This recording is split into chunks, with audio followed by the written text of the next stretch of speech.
ওং নমো ভগবতে বাসুদেবায় নমঃ। আজ বৃহস্পতিবার পালিত হচ্ছে কৃষ্ণপক্ষের ভাদ্র মাসের কৃষ্ণপক্ষের একাদশী অন্নদা বা অজা একাদশী। জন্মাষ্টমীর পর ভাদ্র মাসের এই একাদশী হিন্দু শাস্ত্র অনুযায়ী অত্যন্ত গুরুত্বপূর্ণ আমাদের সকলের কাছে। ভক্তি ভরে যদি পালন করা যায় এই একাদশী এবং এই একাদশীর দিন কিছু কিছু কাজ যদি করা যায় তাহলে জীবনে আমূল পরিবর্তন আসে। সমস্ত অশুভ শক্তি নাশ হয়ে শুভ শক্তির আগমন ঘটে, সংসারে হয় উন্নতি, আর্থিক সচ্ছলতা বজায় থাকে সারা জীবন এবং ভগবান বিষ্ণুর আশীর্বাদ ধন্য হন। তো আজকের দিনে যদি বালিশের নিচে একটি জিনিস রেখে ঘুমোতে পারেন তাহলে ভাববেন সারা জীবন শরীর সুস্থ এবং স্বাচ্ছন্দ্যে জীবন কাটাতে পারবেন। এবং আজ যদি আরেকটি কাজ করা যায় তাহলে সেটাও বলবো আজকের এই ভিডিওতে। তাই রূপা ক্রিয়েশনসদের আজকের নতুন ভিডিওটি অবশ্যই ভক্তি ও শ্রদ্ধা সহকারে আজকে দেখতে হবে, শুনতে হবে এবং ভিডিও শেষে একটি লাইক এবং কমেন্ট বক্সে লিখবেন জয় শ্রীকৃষ্ণ এবং কাছের বন্ধুদের অবশ্যই চ্যানেলটি শেয়ার করে দিবেন।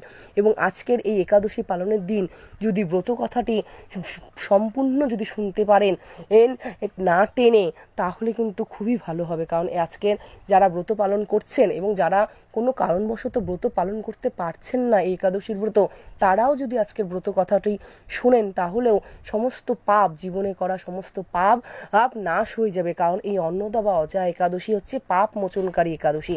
এই একাদশী পালন করলে মোক্ষ লাভ হয়, অশ্বমেধ যজ্ঞের ফল পাওয়া যায় এই একাদশী পালন করলে। এই একাদশী পালন করলে সমস্ত পাপ দূর হয়ে যায় এবং হাজার বছরের তপস্যার ফল, যে পুণ্য ফল লাভ হয় তা একাদশী পালন করলে পাওয়া যায়। এবং এই একাদশী পালনে আধ্যাত্মিক উন্নতি হয় এবং এই ব্রত কথা যদি কেউ শুনতে পারে তবুও ভগবানের প্রতি আধ্যাত্মিক উন্নতি হয়, আধ্যাত্মিক চেতনা নিজের শরীর মনে জাগে। তো আজকের দিনে যদি সন্ধেবেলায় ব্রত পালন করার পর সন্ধেবেলায় যদি ভগবান বিষ্ণুর নামে একটি তুলসী তলায় প্রদীপ এবং ভগবান বিষ্ণুর নামে একটি ঘিয়ের প্রদীপ প্রজ্বলন করতে পারেন তাহলে কিন্তু সেই প্রদীপের শিখা থেকে যেরকম আলো বের হয়, দ্যুতি বের হয়, সেরকম আপনাদের সংসারেও কিন্তু দ্যুতি বের হবে, আর্থিক সচ্ছলতা বজায় থাকবে, সুখ শান্তিতে ভরপুর হয়ে যাবে সংসার। এবং আজকের দিনে হাতের মধ্যে একটু জল নিয়ে যদি একটু সংকল্প করতে পারেন এবং এই মন্ত্রটি উচ্চারণ করতে পারেন, ওং নমো ব্রহ্মণ্য দেবায় গো ব্রাহ্মণ্য হিতায় জগদ্ধিতায় শ্রীকৃষ্ণায় গোবিন্দায় নমো নমো, এই মন্ত্র উচ্চারণ যেমন সন্ধ্যাবেলায় করবেন ঠিক তেমনই সেই হাতের জলে যদি দুটো তুলসী পাতা নিয়ে যদি এই মন্ত্র সংকল্প করে রাতে বালিশের নিচে সেই তুলসী পাতা রেখে দেন এবং শোয়ার সময় যদি এই মন্ত্রটি উচ্চারণ করেন যে ওং নমো ব্রহ্মণ্য দেবায় গো ব্রাহ্মণ্য হিতায় জগদ্ধিতায় শ্রীকৃষ্ণায় গোবিন্দায় নমো নমো, এই বলে যদি মনোবাঞ্ছা মনে মনে করে যদি ঘুমন তাহলে দেখবেন কিন্তু আপনার মনোবাঞ্ছা অতি শীঘ্রই পূরণ হয়ে যাবে ভগবান বিষ্ণুর শ্রীকৃষ্ণের আশীর্বাদে। কারণ মন থেকে ভক্তি ভরে যদি ভগবানকে ডাকা যায় তাহলে ভগবান কিন্তু ভক্তের ডাকে অবশ্যই সাড়া দেন এবং ভগবান কিন্তু সবই দেখতে পাচ্ছেন এই জগতের লীলা খেলা। তাই আপনি যদি ভক্তি এবং শ্রদ্ধা সহকারে, নিষ্ঠা সহকারে ব্রত কথা শুনেন এবং এই কাজগুলি আজকের একাদশীর দিন সন্ধ্যাবেলায় করেন বা রাতে শোয়ার সময় যদি এই কাজটি করেন তাহলে ভগবান কিন্তু অবশ্যই আপনার মনোবাঞ্ছা পূরণ করবে এবং সকালবেলায় সেই তুলসী পাতা কোনো নদীর বা পুকুরের জলে ভাসিয়ে। এবং আজকের দিনটি পুরো সারা দিনটি হরিনাম সংকীর্তন করুন, সন্ধ্যাবেলায় বাড়িতে সন্ধ্যাবাতি এবং প্রদীপ প্রজ্বলন করার পর আর ভগবান বিষ্ণুকে আরতি দেখান এবং সারা সন্ধ্যাবেলায় সংকীর্তন করুন, কীর্তন করুন, শ্রীকৃষ্ণের হরিনাম করুন এবং শ্রীকৃষ্ণের মহামন্ত্র জপ করুন, হরে কৃষ্ণ কৃষ্ণ কৃষ্ণ হরে হরে, হরে রাম রাম রাম হরে হরে। অন্নদা একাদশী ব্রত কথাটি শুনুন মন ভরে ভক্তি ও শ্রদ্ধা সহকারে। হরে কৃষ্ণ কৃষ্ণ কৃষ্ণ হরে হরে, হরে রাম রাম রাম হরে হরে। 29শে আগস্ট 2024 বৃহস্পতিবার পালিত হচ্ছে অন্নদা একাদশী। ভাদ্রের কৃষ্ণপক্ষিয়া একাদশীকে বলা হয় অন্নদা। এই তিথি সর্বপাপ বিনাশিনী। যিনি শ্রীহরির অর্চনে এই ব্রত পালন করেন তিনি সর্বপাপ মুক্ত হন। এমনকি এই ব্রত কথা শ্রবণেই রাশি রাশি পাপ বিদরিত হয়ে যায়। আজকের রূপা ক্রিয়েশনসের নতুন ভিডিওতে আমি সবিস্তারে বলবো যে অন্নদা একাদশীর মাহাত্ম্য কথা। এই ব্রতকথা যদি শ্রবণ করেন তাহলে ব্রতকথা শোনা মাত্রই ওই সমস্ত রাশি রাশি করা পাপ দূরীভূত হয়ে যাবে এবং দুর্ভাগ্য কেটে গিয়ে সৌভাগ্য উদিত হবে। তো আজকের পুরো ভিডিওটি শুনবেন, কারণ যে কোনো ব্রতকথাই পুরোটা না শুনে উঠতে হয় না, তাই পুরো ভিডিওটি শুনুন এবং একটি ভিডিও শোনার পর ব্রতকথা শুনে একটি লাইক এবং কমেন্ট বক্সে লিখবেন হরে কৃষ্ণ এবং রূপা ক্রিয়েশনসের এই চ্যানেলটি কাছের বন্ধুদের শেয়ার করে দিবেন। শুরু করছি আজকে ভাদ্র মাসের অন্নদা একাদশীর মাহাত্ম্য কথা বা ব্রত কথা। এই ভাদ্রবতী কৃষ্ণপক্ষিয়া একাদশীর মাহাত্ম্য ব্রহ্মবৈবর্ত পুরাণে বর্ণিত আছে। মহারাজ যুধিষ্ঠির একদিন বললেন, হে কৃষ্ণ, ভাদ্র মাসের কৃষ্ণপক্ষের একাদশীর নাম কি, তা শুনতে আমি অত্যন্ত আগ্রহী। শ্রীকৃষ্ণ বললেন, হে রাজন, আমি সবিস্তারে এই একাদশীর কথা বর্ণনা করছি, আপনি একাগ্র চিত্তে শ্রবণ করুন। ভাদ্রের কৃষ্ণপক্ষিয়া একাদশীকে বলা হয় অন্নদা। এই তিথি সর্বপাপ বিনাশিনী।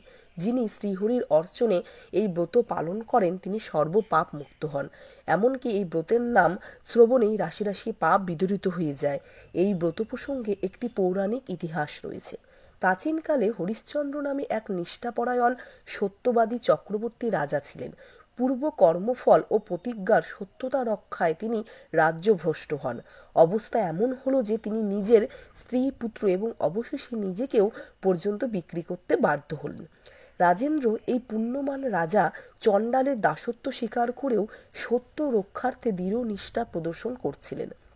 তিনি শ্মশানে মৃত ব্যক্তির বস্ত্রও কররূপে গ্রহণ করতেন।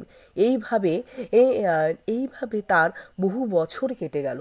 দুঃসাগরে নিমজ্জিত হয়ে কি করি, কোথায় যাই, কিভাবে এই দুর্দশা থেকে উদ্ধার পাই, এই চিন্তায় তিনি দিনরাত্রি বিভোর হলেন। এমন সময় দৈবক্রমে দুঃখী গৌতম ঋষি রাজার কাছে এলেন। রাজা মুনিকে দর্শন করে ভক্তি ভরে প্রণাম করলেন। করজোড়ে তার সামনে দাঁড়িয়ে একে একে নিজের সমস্ত কথা জানালেন। অত্যন্ত ব্যথিত হয়ে তিনি বললেন, হে রাজন, ভাদ্র মাসে কৃষ্ণপক্ষের একাদশী অন্নদা নামে জগতে প্রসিদ্ধ। আপনি এই ব্রত পালন করুন। এই ব্রত প্রভাবে আপনার সমস্ত পাপের বিনাশ হবে। আপনার ভাগ্যবশত আগামী 7 দিন পরই এই তিথির আবির্ভাব হবে। এই দিন উপবাস থেকে রাত্রি জাগরণ করবেন।